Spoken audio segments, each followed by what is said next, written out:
हिंदवी स्वराज्याचे सरसंस्थापक छत्रपती शिवरायांना मानाचा मुजरा करतो।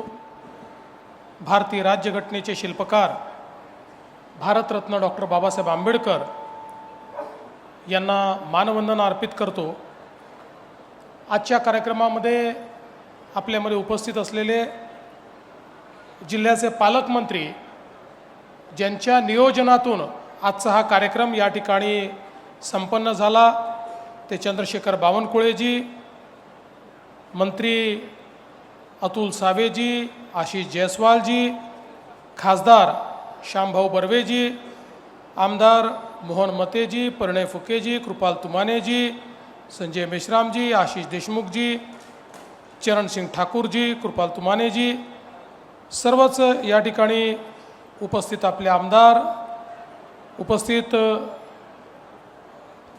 या ठिकाणी आपले सचिव हर्षवर्धन कांबळेजी, सतीश डागोरजी, प्रभाकर कुलकर्णीजी, अभिजित चौधरीजी, विपिन इटनकरजी, विनायक महामुनीजी, सुकेशिनी तेलगोटे, आनंदराव राऊत, मनोहर कुंभारे, अनिल निधान, मंचावरील सर्व मान्यवर आणि या ठिकाणी उपस्थित सर्व भगिनी आणि बंधूंनो, आजचा कार्यक्रम हा खरोखर अतिशय चांगला कार्यक्रम आहे। कारण आज ज्या विविध घटकांना या कार्यक्रमाच्या माध्यमातून लाभ देऊन आपण एक प्रकारे त्यातल्या अनेकांना आपल्या पायावर उभं करतोय, खऱ्या अर्थानं भारतरत्न डॉक्टर बाबासाहेब आंबेडकरांच्या संविधानाला शेवटच्या माणसाचा विकास ज्या प्रकारे अपेक्षित आहे त्या पद्धतीचा आजचा आपला हा कार्यक्रम आहे। या ठिकाणी 500 दिव्यांगांना आपण ई रिक्षा प्रधानमंत्री खनिज कल्याण योजनेच्या अंतर्गत आज दिलेले आहेत आणि अतिशय पारदर्शी अशा प्रकारच्या पद्धतीनं लॉटरी काढून त्यांची वैद्यकीय तपासणी करून अतिशय ई रिक्षा चालवण्यास जे योग्य आहेत अशा दिव्यांगांची निवड केली आणि आज त्यांना या ई रिक्षा मिळाल्यामुळे त्यांच्या जीवनामध्ये निश्चितपणे एक मोठं परिवर्तन होणार आहे आणि स्वावलंबी होण्याकरता, आत्मनिर्भर होण्याकरता, आपली आणि आपल्या कुटुंबाची काळजी घेण्याकरता एक रोजगाराची मोठी संधी या माध्यमातून त्यांना मिळालेली आहे आणि म्हणून अशा सर्व दिव्यांगांचं मी अतिशय मनापासनं या ठिकाणी अभिनंदन करतो। त्यासोबत संजीवनीसारख्या योजनेच्या माध्यमातून आपला स्वयंरोजगार चालवण्याकरता या ठिकाणी ज्या गाड्या देण्यात आलेल्या आहेत, अतिशय चांगल्या पद्धतीनं तयार केलेल्या गाड्या आहेत।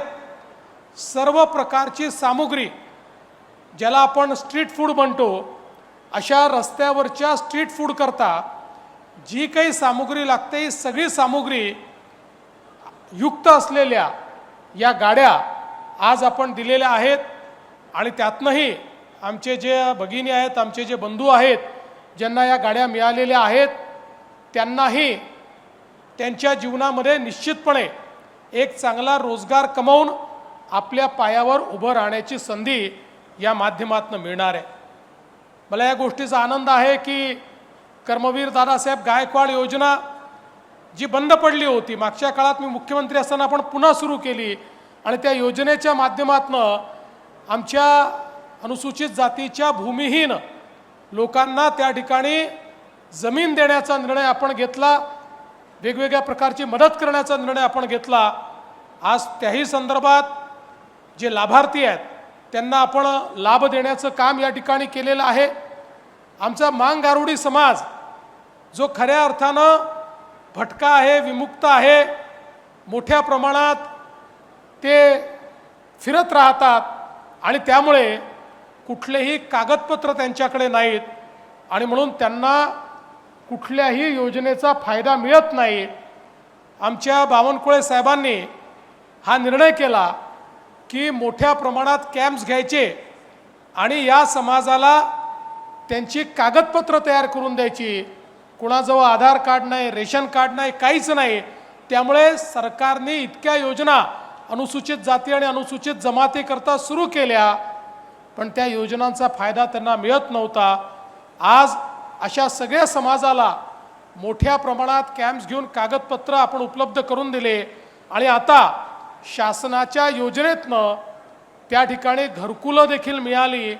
आणि आज त्यातल्याच एका भगिनीचा व्हिडिओ आपण बघितला. त्यांचं जे समाधान आहे, शेवटी आपल्या देशाला स्वातंत्र्य मिळून इतकी वर्ष झाली, पण जोपर्यंत समाजातला एकही व्यक्ती वंचित आहे तोपर्यंत भारतरत्न डॉक्टर बाबासाहेब आंबेडकरांचं संविधान हे आपण पूर्णपणे निभावलं अशा प्रकारे आपल्याला म्हणता येणार नाही. आणि म्हणूनच त्या दिशेनं निश्चितपणे आपण चांगली या ठिकाणी वाटचाल केली आणि त्यांनाही घरकुल देण्याचं काम हे आपण या ठिकाणी केलेलं आहे. आमच्या अंगणवाडी सेविका आणि आशा सेविका ज्या खऱ्या अर्थानं आज गावागावातल्या फर्स्ट रिस्पॉन्डर आहेत, वेगवेगळ्या प्रकारची कामं त्या पूर्ण करतात. आमच्या बालकांना, लहान बालकांना त्यांच्या त्या ठिकाणी लसीकरणापासनं, शिक्षणापासनं, अंगणवाड्यांपासनं, त्यांच्या आहारापासनं वेगवेगळ्या सगळ्या गोष्टी या सांभाळणाऱ्या, आमच्या मातांना सांभाळणाऱ्या अशा प्रकारच्या आमच्या आशा सेविका असतील, आमच्या अंगणवाडी सेविका असतील, यांनाही आज आपण या जिल्ह्यामध्ये सायकल दिलेली आहे. खरं म्हणजे एक सायकल ही खऱ्या अर्थानं त्यांच्या गतीला वाढवणारी असते, त्यांचे श्रम थोडे कमी करणारी असते आणि त्यांना अधिक सेवा देण्याची त्या ठिकाणी ऊर्जा देणारी असते. आणि म्हणून अशा प्रकारचं सायकल वाटप देखील आज आपण निश्चितपणे या ठिकाणी केलं, त्याचा देखील मला अतिशय मनापासून आनंद आहे. आपल्याला माहिती आहे की आपल्या संविधान अर्पण झालं त्या दिवसाला आता जवळपास आपला अमृत काळ सुरू झालेला आहे. 75 वर्ष पूर्ण झालेली आहेत. आणि म्हणून आपण महाराष्ट्रात निर्णय घेतला की ज्या संविधानाने या भारताला एकसंघ ठेवलं, ज्या संविधानाने भारताला जगातली चौथी सर्वात मोठी अर्थव्यवस्था बनवलं आणि ज्या संविधानाचा उल्लेख करताना देशाचे प्रधानमंत्री माननीय नरेंद्र मोदीजी म्हणतात की मला गीता, बायबल, कुराण या कुठल्याही धर्मग्रंथापेक्षा या भारताचं संविधान अधिक प्रिय आहे, कारण ते सर्वांना समतेनं न्याय देऊ शकतं. अशा प्रकारच्या संविधानाच्या अमृत महोत्सवाच्या निमित्ताने त्या संविधानाची उद्देशिका, त्याची प्रस्तावना, जी या संविधानाचं सार आहे, ज्या प्रस्तावनेतून भारत देश कसा असणार आहे हे आपल्या प्रत्येकापर्यंत पोचतं. या देशातली समता, या देशातली संधीची समानता, या देशातली समरसता, ही प्रत्येक गोष्ट ज्यातनं आपल्यापर्यंत पोचते, आपली बंधुता आपल्यापर्यंत पोचते, अशा प्रकारच्या संविधानाची प्रस्ताविका ही या आपल्या अमृत महोत्सवाच्या निमित्ताने प्रत्येक घरापर्यंत पोचली पाहिजे, अशा प्रकारचा आपण निर्णय केला. आणि आज आपल्या जिल्ह्यामध्ये त्याची सुरुवात देखील आपण केली.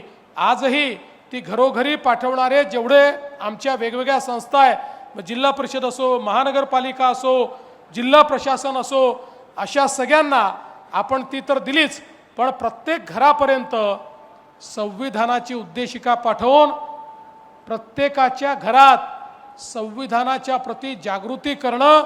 आणि हे संविधानच या भारताला न्याय देऊ शकतं आणि हे संविधान भारतातल्या शेवटच्या माणसाच्या जीवनात परिवर्तन करू शकतं आणि हे संविधानच भारताला महाशक्ती बनवू शकतं. हा विश्वास प्रत्येकाच्या मनामध्ये रुजवण्याचा आजचा कार्यक्रम आपण या ठिकाणी केलेला आहे.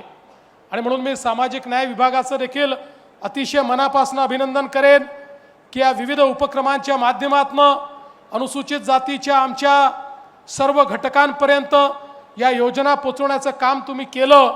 आणि त्यासोबत खनिज विकास निधीच्या माध्यमातून जिल्हाधिकाऱ्यांनी देखील अतिशय चांगल्या पद्धतीनं या निधीचा वापर हा या ठिकाणी माननीय पालकमंत्र्यांच्या नेतृत्वात केला.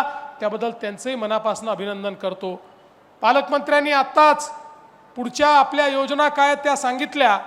आपल्याला या ठिकाणी मोठ्या प्रमाणात रोजगाराची निर्मिती करायची आहे आणि सर्वाधिक आमच्या ज्या भगिनी आहेत त्या भगिनींना देखील रोजगार त्या ठिकाणी द्यायचा आहे।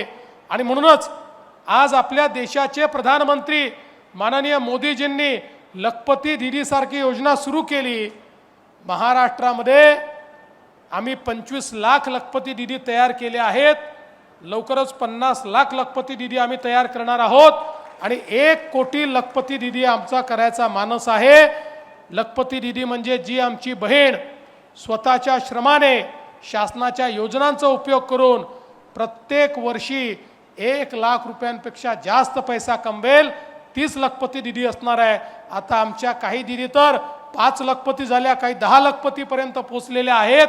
त्यामुळे आमच्या बहिणींच्या हाताला जर थोडंसं आपण पाठबळ दिलं तर त्या काय करू शकतात हा आपण बघितलेला आहे।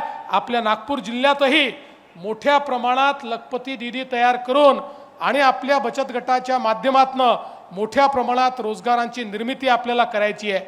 यासोबत मगाशी ज्याचा उल्लेख आशिष जयस्वालजींनी केला, अतिशय चांगली योजना त्यांच्या संकल्पनेतून आम्ही तयार केली आणि आपल्या प्रत्येक अनुसूचित जातीच्या घराला त्या ठिकाणी आता ऊर्जादाता बनवून त्यांच्या घरावर त्या ठिकाणी सोलरच्या माध्यमातून त्यांचं इलेक्ट्रिसिटीचं बिल झिरो करायचं, अशा प्रकारची योजना आपण हातामध्ये घेतलेली आहे।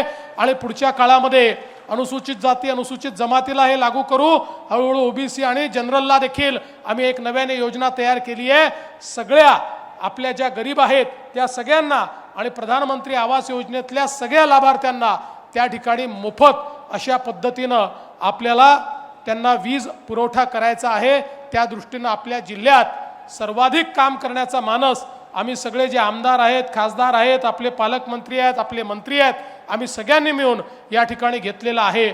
आणि मी आपल्याला विश्वास देतो की या जिल्ह्याच्या विकासाकरता जिल्ह्यातल्या सामान्य माणसाला रोजगार मिळाला पाहिजे, दिव्यांगांच्या जीवनात परिवर्तन झालं पाहिजे, या दृष्टीनं या सगळ्या योजना लागू करण्याकरता पूर्ण पाठबळ मुख्यमंत्री म्हणून या सर्वांच्या पाठीशी मी उभं करेन, हा विश्वास मी आपल्याला देतो।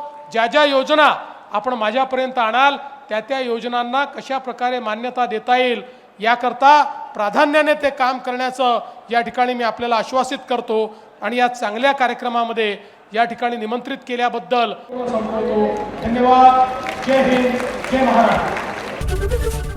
एबीपी माझा, उघडा डोळे बघा नीट।